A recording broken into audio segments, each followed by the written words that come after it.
저희 14장 15절 말씀 같이 한번 다시 읽고 말씀을 나누겠습니다. 15절 말씀 시작. 예수와 함께 식탁에 앉은 사람들 중 하나가 이 말씀을 듣고 예수께 말했습니다. 하나님 나라에서 먹는 사람은 복이 있습니다. 비유가 시작되기 전에 인트로덕션으로 이렇게 나오고 있습니다. 예수와 함께 식탁에 앉은 사람들 중 하나가, 그렇다면 예수와 함께 식탁에 있었던 사람은 누구일까? 14장 1절과 2절 말씀에 기록이 되어 있습니다. 14장 1절, 2절 말씀. 안식일에 예수께서 음식을 드시러 한 바리새파 지도자의 집으로 들어가셨습니다. 그때 사람들은 예수를 가까이서 지켜보고 있었습니다. 예수 앞에는 수정병 환자가 있었습니다. 언제 일어난 일인가 하면 안식일 날 일어난 일입니다. 예수님하고 안식일에 같이 나오면 꼭 무슨 사건이 일어나게 돼 있죠. 안식일에 예수님께서 병을 고치시는 그런 사건들이 많이 기록이 돼 있고, 또 유대인들이 거기에 대해서 또 도전하는 그런 내용들이 많습니다. 그래서 안식일이라는 의미에서 그런 사건이 진행이 되겠구나라는 것을 알 수 있습니다. 안식일에 예수께서는 음식을 드시러 밥 먹으러 가셨습니다. 바리새파 지도자의 집으로, 어느 집으로 가셨나 하면 바리새파 지도자의 집으로 가셨습니다. 아마 바리새파 지도자와 그 마을의 바리새파 엘리트들, 리더들이 함께 모여 있었을 거라고 생각할 수 있습니다. 그때 사람들은 예수를 가까이에서 지켜보고 있었습니다. 무슨 잘못한 일 하나 하고 그 함정을 놓는 그런 상황입니다. 아니나 다를까 예수 앞에는 수정병 환자, 수정병은 이렇게 많이 붙는 부종이라고 요즘 말로 하는데, 부종이 걸린 환자를 앞으로 데리고 왔습니다. 이 사건으로부터 시작이 돼서 예수님께서 이 환자를 고치시고 난 다음에 그 바리새인들과 함께 식사를 계속 하시는 그런 장면입니다. 식당에 앉은 사람들 중 하나가 이렇게 얘기합니다. 하나님 나라에서 먹는 사람은 복이 있습니다. 하나님 나라의 잔치에 참여하는 사람은 복이 있다라고 얘기하는 뉘앙스는 여기에 모인 우리 바리새파 사람들이 그런 사람이 될 것입니다 라고 하는 얘기입니다. 16절 말씀 저희가 계속 읽습니다. 16절 시작. 대답하셨습니다. 어떤 사람이 큰 잔치를 준비하고 손님들을 많이 초대했습니다. 예수께서 비유를 시작하십니다. 어떤 사람이 큰 잔치를 준비하고 손님들을 많이 초대했습니다. 여기서 우리는 하나님의 모습을 두 가지 발견하게 됩니다. 첫 번째는 하나님은 큰 잔치를 준비하시는 분이시다. 두 번째는 많은 사람들을 초대하시는 분이시다라는 것입니다. 큰 잔치라는 의미가 어떤 의미일까요? 풍성하고 부족한 것이 없다라는 의미입니다. 우리가 돈을 많이 벌어보지만 여전히 부족함을 느끼게 돼요. 그리고 이전보다 훨씬 많은 사람들을 만나고, 이전에는 만나서 1대1로 대화하지 않으면 대화할 수 없었지만 지금은 카톡으로도 대화하고, 또 만나서도 대화하고, 전화하다가 또 전화 끊고 나서 다시 만나서 대화하고, 더 많은 사람들을 만나고 대화하지만 사람들을 만나고 나고 많은 대화를 하고 들어오면 마음에 허전함만 남아있는 것을 느낄 때가 많습니다. 많이 얘기를 했는데 그 얘기는 하지 말걸, 그 얘기는 안 하는 게 좋았겠다, 이런 허전한 마음이 우리 마음 가운데 있을 때가 많습니다.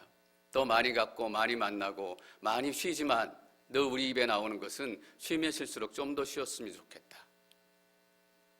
여전히 쉬어도 피곤하고 힘들고, 그런데 큰 잔치라는 의미는 모든 우리의 필요와 모든 부족함들이 다 채워져 있는 그런 잔치다라는 의미입니다. 풍성하고 모든 것이 다 채워지고, 그리고 또한 큰 잔치라는 의미는 미리 잘 준비가 되어져 있었다라는 이야기입니다. 하나님께서 우리가 그냥 번개 모임 하듯이 어느 날 만납시다 번개 모임 하는 것이 아니라 이미 창세전부터 우리를 위한 하나님 나라의 잔치를 창세전부터 꼼꼼하게 잘 준비해 오고 계신다라는 의미입니다. 하늘나라에서 우리가 이 잔치를 경험하게 될 텐데, 이 땅 가운데 이 잔치를 경험하는 길이 있습니다. 그것이 무엇일까요? 예배입니다.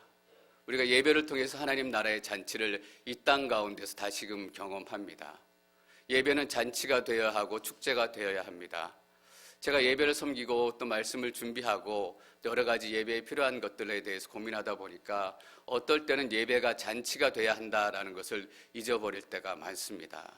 오늘 수요 예배도 설교를 이렇게 서둘러서 준비하다 보니까 시간이 바빠서 제 마음 가운데 예배를 기대하고 사모하고 이 큰 잔치를 기대하는 마음이 없다라는 것을 깨닫게 됐습니다.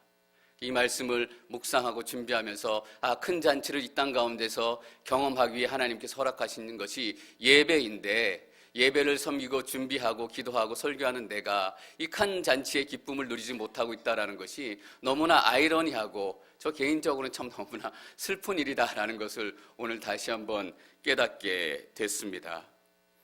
예배는 큰 잔치가 되어야 합니다. 똑같이 예배에 참여하지만 어떤 사람은 큰 잔치로 참여하고 어떤 사람은 도살장 끌려오는 것처럼 억지로 와서 예배 드리기도 합니다. 저도 도살장 끌려오는 것처럼 교회 올 때가 있었습니다. 그전에 신앙생활 잘 안 했기 때문에 제 아내가 많이 도움을 줬는데 일요일날 교회 가는 게 너무너무 싫었어요. 그때는 토요일도 근무하는 그런 시절이었기 때문에 토요일까지 일하고 주일날 일요일날 좀 늦게까지 늦잠 자야 되는데 꼭 깨워서 교회 가자 그러고, 지금도 기억나는 게 그래서 일요일 아침이면 늘 기분이 나빴어요. 억지로 가야 하니까. 그래서 늘 그렇게 다녔는데 제가 온누리교회로 처음 다른 교회 다니다가 제 아내하고 옮기게 된 계기가 있습니다. 온누리교회에서 신혼부부 학교라는 프로그램을 한다라는 거예요. 그때는 그 프로그램이 가정사역도 많이 이렇게 오픈되어지지 않을 때서 신혼부부 학교가 뭘까 그냥 막연히 드는 생각이 넓은 초원 위에 그냥 커피 마시면서 편안하게 쉬는 거겠다라고 생각했기 때문에 신혼부부 학교 가서 등록을 하고 제 아내하고 클래스를 수강하기 시작했습니다. 근데 쉬기는커녕 갔더니 하루 종일 강의만 듣게 하고 저녁 먹고 나서 쉬게 안 놔두고 또 소그룹으로 모여서 나누게 하고 또 얘기하게 하고 거기도 정말 도살장 끌려가는 심정으로 갔던 기억이 납니다. 그런데 도살장 끌려가는 듯한 심령으로 이렇게 다니다 보니까 어느 순간인가 그 예배 자체가 내 삶 가운데 큰 잔치가 되고 있구나라는 것을 깨닫게 되는 때가 있었습니다. 하나님을 만나고 하나님 축제의 잔치를 내가 경험하기 시작하다 보니까 이것은 내가 도살장이 아니라 하나님 나라의 잔치를 이 땅 가운데서 먼저 경험해 보는 것이구나라는 것을 제가 경험적으로 깨닫게 되는 거예요. 참 교회란 독특한 곳입니다.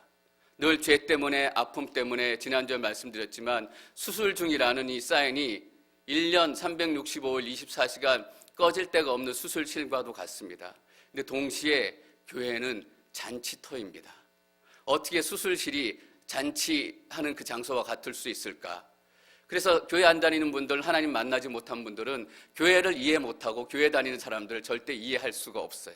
맨날 서로 죄 지었다고 울불굴 짜다가 어느 순간에 보면 서로 사랑한다고 부둥켜 안고 있고, 그래서 어느 분이 저에게 직접 이런 얘기 하시더라고요. 자기는 도저히 교회 다니는 사람들 이해할 수 없다는 거예요.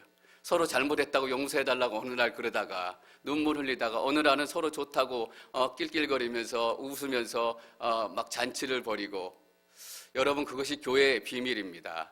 수술실이 되어야 하고 동시에 또 잔치장이 되어야 하는 것입니다. 하나님께서 이 큰 잔치를 준비하시고 사람들을 초대하셨습니다. 우리가 하나님의 나라의 잔치를 경험하기 위해서 하나님께서 이 땅에 있는 믿음의 사람들에게 크게 3가지 정도의 초대장을 보내신다라고 생각이 됩니다. 첫 번째는 나누었던 것처럼 예배로의 초대입니다. 그리고 두 번째는 말씀으로의 초대입니다.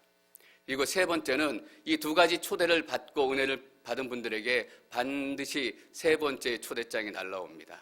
그것은 헌신으로의 초대입니다.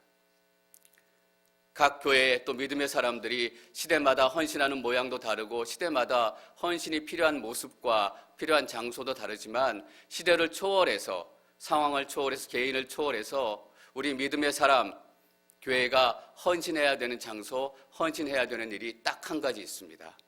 그것이 뭐냐 하면 약한 자 편에 서는 것입니다. 내가 과연 하나님의 은혜를 받은 사람으로 내 인생 가운데 하나님의 천국 잔치가 열려지고 있는가? 여러분 이거 알고 싶으세요? 그럼 여러분 스스로에게 질문해 보세요. 내가 약자의 편에 서고 있는가? 우리 앵커리지 가운데, 앵커리지 교회 가운데 정말 천국의 큰 잔치가 열리고 있는가? 더 사람이 많아지고 프로그램이 풍성해지고 헌금이 더 많이 들어오고 이런 것이 아니라 정말 우리 앵커리지 온누리교회가 약자들 편이 되어가고 있는가? 여러분 한국교회가 지금 어떤 길로 가고 있다라고 생각되세요? 제가 제 의견을 말씀드리지는 않겠습니다. 그런데 이렇게 한번 질문해 보시면 좋겠습니다. 지금 한국 교회는 약자의 편에 서 있는가? 지금 미국 교회는 약자의 편에 서 있는가? 저는 앵커리지 온누리 교회가 예배 때마다 천국 잔치를 경험하기를 소망합니다. 그 경험은 어떤 의미입니까? 우리 앵커리지 온누리 교회가 약자의 편에 서는 것입니다. 왜냐하면 우리가 가장 약한 사람이었고 가장 두린 사람이었고 아무것도 없는 사람들이었기 때문입니다. 그런데 이 예배를 통해서 우리가 하나님의 잔치를 경험하고 나니까 이제 그 은혜가 약한 자들로 흘러가야 하는 것입니다. 여러분, 약한 자 편에 서시기를 축원합니다. 외롭습니다. 약한 자 편에 서는 건 두렵습니다. 그러나 외로움을 이기고 두려움을 이긴 그 한 사람을 통해서 하나님의 역사가 이루어지고 건강한 하나님의 교회가 세워져 가는 것입니다. 그 전에 유태자 권사님 어머님 간증을 제가 한번 잠깐 드렸던 적이 있는데 엊그제 또 생각이 났어요. 30년 전, 40년 전에 이곳으로 처음 오셔서 노인분이 영어도 모르고 한국 교회가 없으니까 그냥 미국 교회 다니시다가 3년 동안 그게 너무너무 답답해가지고 클로짓 안에 들어가서 하나님 한국 교회 좀 주세요. 한국 교회 좀 주세요. 그래서 어머님의 기도로부터 시작된 게 제일 한인 장로교회라면서요. 그렇게 약한 자를 위해서 하나님께서 교회를 보내주셨습니다. 우리가 누구를 위해 서야 할 것인가, 어떤 사람을 위해서 서야 할 것인가 너무나 분명한 답을 우리가 가지고 있습니다. 우리는 약한 자의 편이 될 것입니다. 우리는 외로운 자의 편이 될 것입니다. 그래서 우리가 정말 큰 천국 잔치를 누리는 믿음의 공동체가 되기를 축원합니다. 17절 말씀 저희가 같이 읽습니다. 17절 시작. 잔치가 시작되자 그는 종을 보내 자기가 초대한 사람들에게 이제 준비가 다 됐으니 오십시오 했다. 17절에 저희가 알 수 있는 것은 큰 잔치였기 때문에 그날 준비된 것이 아니라 미리 이미 오래전부터 계획되어지고 준비되어졌다라는 것입니다. 이 모임의 의미는, 이 모임의 중요성은 어떤 것인지 이미 다 알고 있었다라는 얘기입니다. 그래서 두 번째 저희가 알 수 있는 것은 무엇입니까? 잔치에 참여할 사람들에게 이미 그날째 잔치가 열리니까 꼭 참석해 주십시오라고 이미 사람들에게 알려졌다라는 것입니다. 오늘 잔치가 시작됐다라고 종을 보내기 시작했는데 먼저 통보를 보내고 한참 지나고 잔치가 시작되는 날에 이제 곧 잔치가 시작됩니다. 음식이 준비됐습니다. 라고 마지막 파이널로 종을 보내는 것입니다. 이것이 그 당시에 풍습이었기도 했다고 합니다. 어떤 의미인가요? 이미 잔치에 초대된 사람들이 참석하겠습니다 라고 예스 사인을 보냈기 때문에 그 사람들에게 종을 다시 보내서 이제 오시라고 얘기를 한 것입니다. 그런데 그 사람들이 핑계를 대기 시작했습니다. 18절 말씀 저희 같이 읽습니다. 18절 시작. 그러나 그들은 한결같이 핑계를 대기 시작했습니다. 어떤 사람은 내가 이제 막 밭을 샀는데 좀 가봐야겠습니다. 부디 양해해 주십시오 하고 핑계를 대고 오지 않겠다라고 이야기하고 있습니다. 그냥 갑자기 잔치가 있었다라는 얘기를 들어서 자기하고 스케줄이 더블이 돼서 못 온 것이 아니라 이미 오래전에 약속을 들었는데 자기 일을 하느라고 참석하지 않겠다라고 얘기하는 것입니다. 여러분 한번 생각해 보십시오. 땅을 사는 것은 큰 일입니다. 큰 돈이 들어가고 그 땅이 어떤 땅인지 미리 잘 조사해보고 사야 되는데 오늘 첫 번째 사람은 이렇게 얘기합니다. 내가 이제 막 밭을 샀는데 좀 가봐야겠습니다. 이미 조사가 다 끝나고 이미 다 거래가 끝난 상황 가운데서 내가 잔치에 참여할 수 없습니다 라고 얘기합니다. 어떤 의미인가요? 내가 원래 잔치에 참여할 마음이 없습니다 라는 의미입니다. 두 번째 사람 한번 보실까요? 내가 19절, 20절 저희가 계속 읽습니다. 19절 황소 5쌍을 샀는데 어떤지 가보는 길입니다. 부디 양해해 주십시오 하는 것이었다. 20절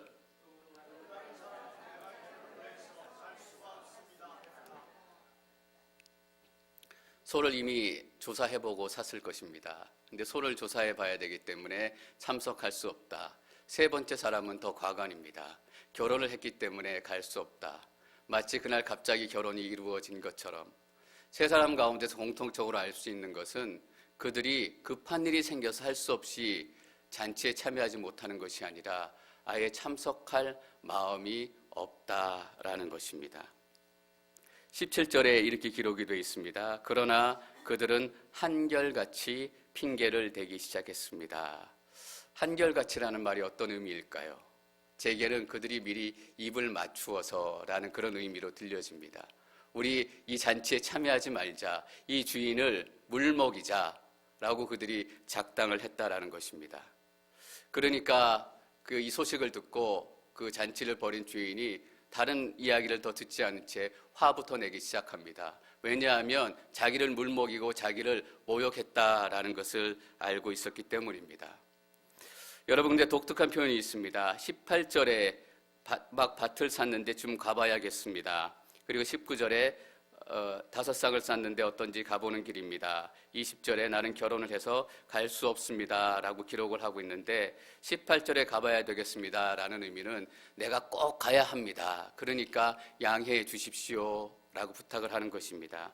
그리고 19절에 내가 가보는 길입니다 라고 가지고 있는 뉘앙스는 내가 일이 생겨서 글로 갑니다. 그냥 이해해 주십시오 라는 정도입니다. 20절에 내가 결혼해서 갈 수가 없습니다. 밑도 끝도 없이 나는 안 가겠습니다 라는 의미입니다. 핑계거리도 점점 약해지고 양해를 구하는 그런 음성도 점점 낮아집니다. 어떤 모습을 우리가 느낄 수 있습니까? 사람들이 하나님을 믿지 않겠다 하고 핑계하고 하나님을 멀리하고 하나님이 계신지 안 계신지 모르겠다 막 이유를 달기 시작하지만 그래서 하나님을 믿을 수 없다라고 얘기하지만 지금은 사람들이 이유를 다는 사람들도 별로 없습니다. 내가 하나님 믿지 않겠습니다. 하나님이 싫습니다. 여러분 어떤 분에게 교회 가자고 한번 얘기해 보셨어요? 특별히 여러분의 자녀에게 교회 한번 같이 가자라고 얘기하셨을 때 처음에는 십중 발고 자녀들이 이렇게 얘기합니다. 아버지 어머니 내가 오늘은 바쁘니까 다음에는 꼭 같이 갈게요. 다음에 또 얘기하면 죄송해요. 오늘 바쁜 일이 생겨서 갈 수 없네요. 근데 한 번쯤 더 얘기해 보면 뭐라고 얘기하나요?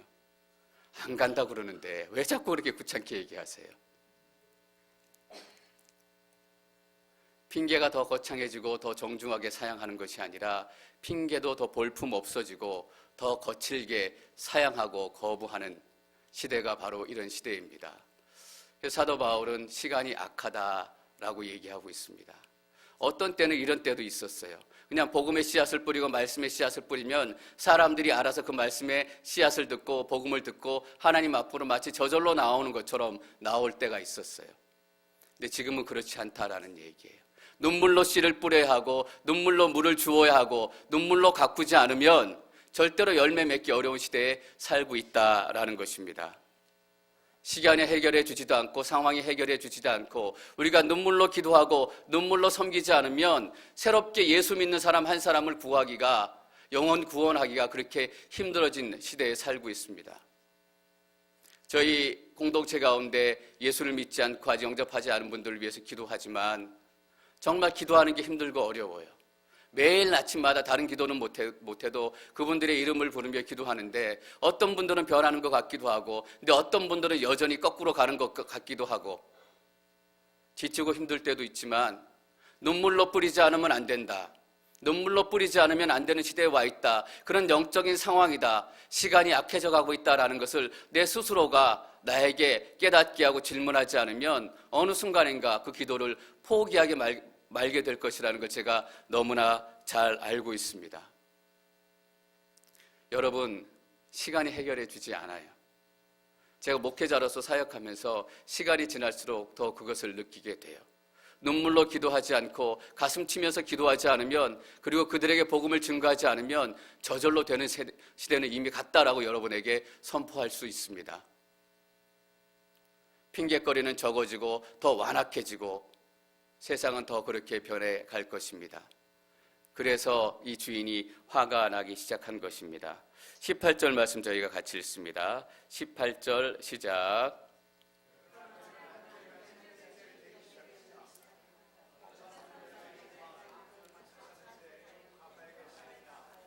부디 양해해 주십시오. 19절 말씀 계속 읽습니다. 19절 시작. 사람은 내가 어떤지 가보는 길입니다. 부디 양해해 주십시오 하는 것이었다. 20절과 21절 말씀 계속 읽습니다. 20절 시작. 다른 사람은 내가 결혼해서 갈 수 없습니다 했다. 그러자 종이 돌아와 주인에게 그대로 전했다. 그러자 그 집주인은 화가 나 종에게 명령했다. 당장 길거리와 골목으로 나가 가난한 사람들과 지체에 장애가 있는 사람들과 보지 못하는 사람들과 걷지 못하는 사람들을 데려오너라. 이 소식을 듣고 그 사람들이 자기를 모욕하고 욕보였다는 것을 알게 돼서 주인이 버럭 화를 내기 시작합니다. 그 화를 내서 당장 하고 종에게 명령을 내리기 시작하는데 여기서 극적인 반전이 일어납니다. 저는 이것을 하나님의 극적인 반전이다라고 표현을 하고 싶습니다. 내가 너무 화가 났기 때문에 상을 다 엎고 잔치의 문을 닫아라 이렇게 얘기하는 것이 아니라 그 주인이 종에게 이렇게 얘기합니다. 당장 길거리와 골목으로 나가 가난한 사람들과 지체에 장애가 있는 사람들과 보지 못하는 사람들과 걷지 못하는 사람들을 데려오너라. 여러분, 하나님의 진노의 자리, 하나님께서 화를 내시고 하나님께서 역정을 내셔야 되는 자리에 하나님의 진노가 임하는 대신 먼저 임하는 것이 무엇일까요? 하나님의 은혜입니다. 당장 화가 나서 잔치를 닫고 상을 다 엎어도 시원치 않지만 이 종은 우리의 예상과 주인은 종의 예상을 깨고 당장 나가서 어렵고 약하고 지체장애자 또 가난한 사람들, 소외된 사람들을 잔치에 불러오라라고 얘기하고 있습니다. 이 불러오라라고 주인이 얘기한 이 사람들은 바리새인들이 절대 하나님의 나라 천국 잔치에 참여할 수 없다라고 단정적으로 생각하고 있었던 그 사람들이었습니다. 그런데 이 사람들이 하나님의 잔치, 천국 잔치에 참여하게 된 것입니다. 여러분, 이것이 바로 은혜가 아니겠습니까? 아담과 하와가 죄를 지어서 하나님의 진노의 심판이 내려져야 되는 그 자리에 하나님의 은혜가 시작했습니다. 그래서 하나님께서 진노와 형벌을 한 대신 가장 먼저 하신 것이 가죽옷을 입혀서 아담과 하와를 입히신 것입니다. 여러분, 하나님이 우리의 죄 때문에 진노하고 우리를 심판하셔야 될 그 자리에 하나님께서는 진노 대신 하나님의 은혜를 시작하셨습니다. 우리의 죄의 그 자리, 심판 자리에 하나님의 아들을 보내셨고 십자가를 세우셨던 것입니다. 하나님의 진노가 시작되는 그 자리에서 하나님의 은혜가 반대로 시작이 되는 것입니다. 노하기는 더디하시고 긍휼과 자비하심과 인자하심이 풍부하신 하나님이다라는 의미를 깨닫게 되는 것입니다. 여러분, 은혜가 무엇일까요? 우리 이사야 55장 1절 말씀을 같이 읽습니다. 이사야 55장 1절 시작. 너희는 모든 목마른 사람들아 와서 물을 마시라. 돈 없는 사람들아 너희도 와서 음식을 사 먹으라. 와서 돈을 내지 말고 음식을 사 먹고 값을 지불하지 말고 포도주와 우유를 사 먹으라. 여러분, 좀 이상하지 않습니까? 사 먹으라고 얘기하면서 돈을 내지 말고 사 먹으라고 얘기합니다.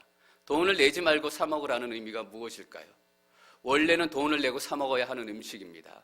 하나님께서 우리에게 주시는 음식은 유통기한이 지나서 또는 일부가 상해서 거저주는 음식을 주는 것이 아니라 원래는 비싼 돈을 내고 사 먹어야 되는 그런 음식들이지만 너희가 돈을 내지 말고 사 먹어야 될 음식을 먹어라 라고 말씀하시는 것입니다.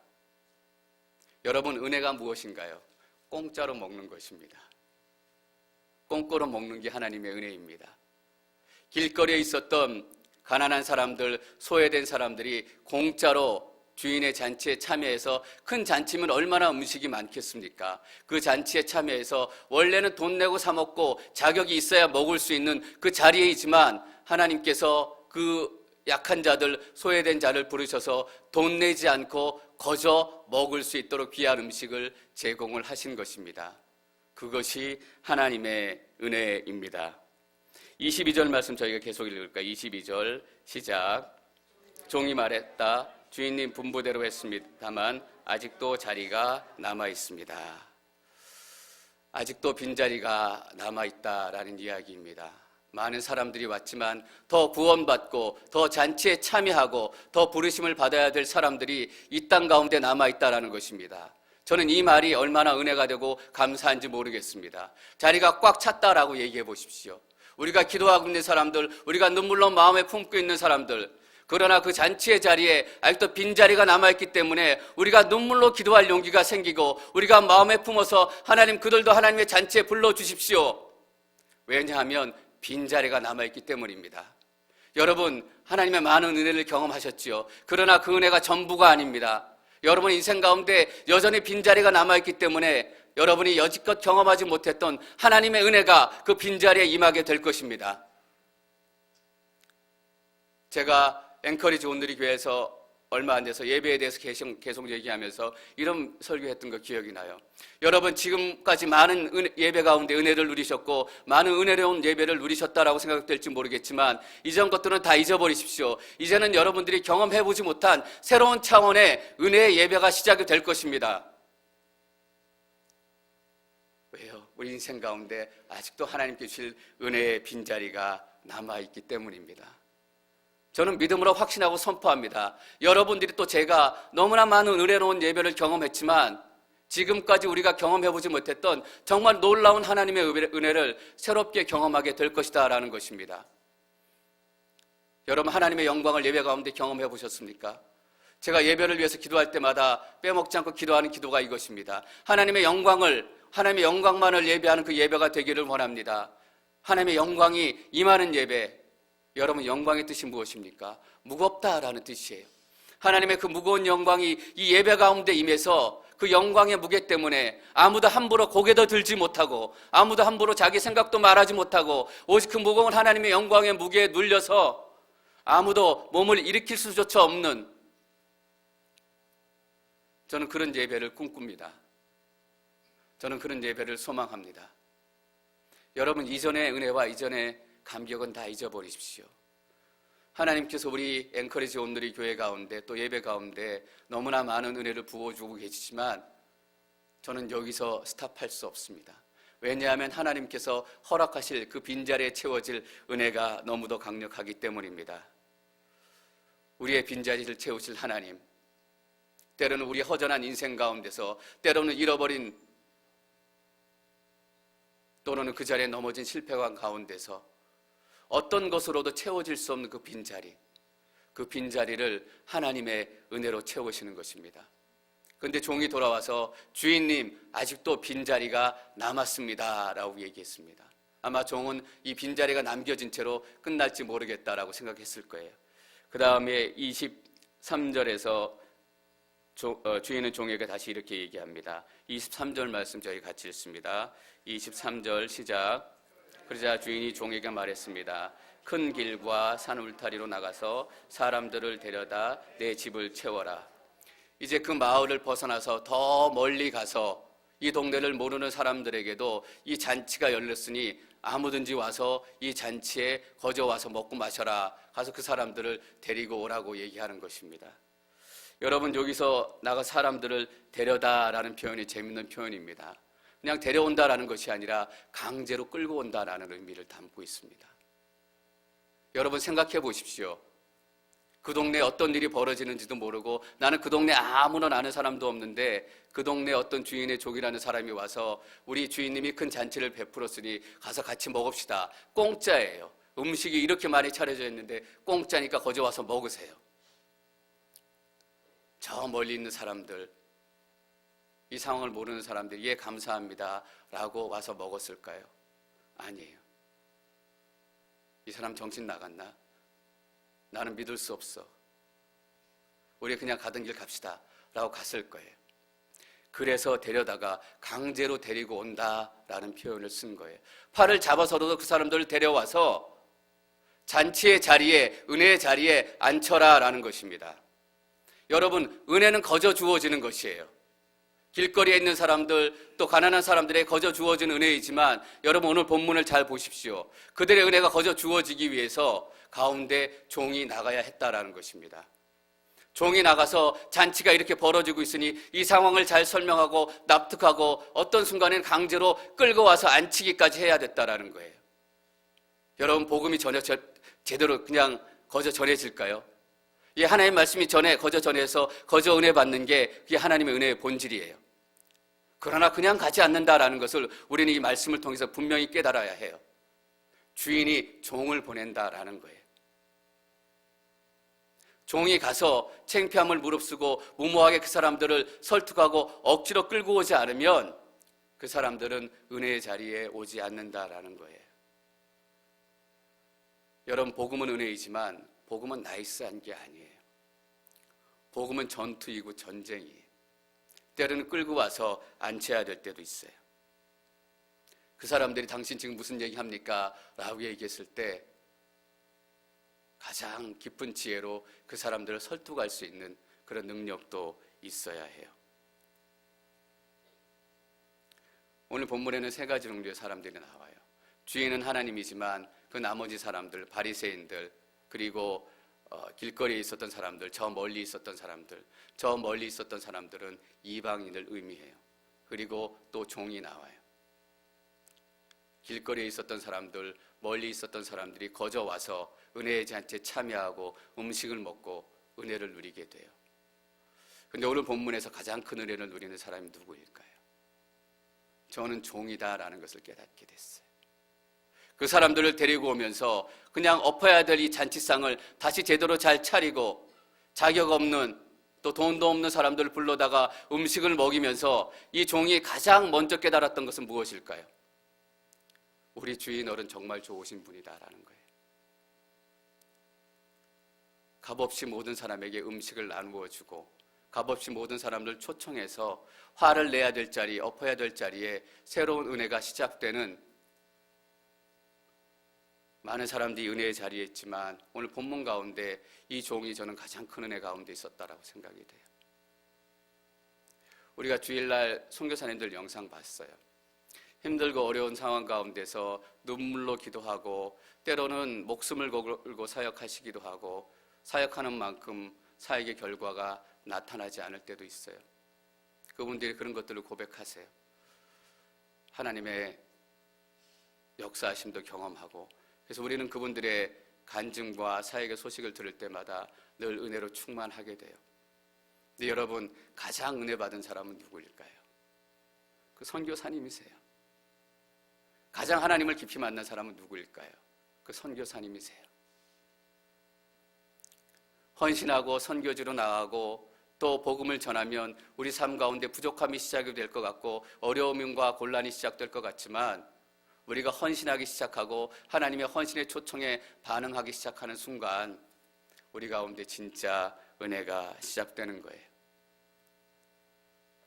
저는 여러분들은 이 누가 되실까라는 질문을 던지게 돼요.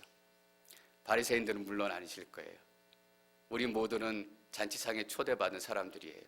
연약함이 있든 아니면 이방인이었든 그 잔치상에서 하나님의 천국 잔치를 누리는 사람들이에요. 근데 하나님의 더 깊은 부르심이 여러분 가운데 있다는 것을 여러분 잊지 않으시기를 바라요. 하나님은 한 가지 더 부르심을 우리 가운데 불러주시는 거예요.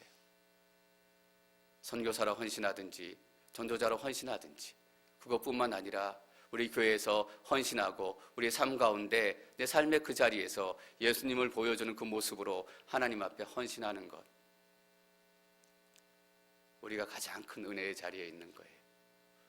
약자의 편에 서는 것, 약자의 자리에 함께 서는 것, 그것이 하나님의 천국 잔치를 누리는 가장 큰 길이에요. 그래서 전 여러분의 삶의 현장에서 약한 자의 편이 시작되시기를 축원합니다.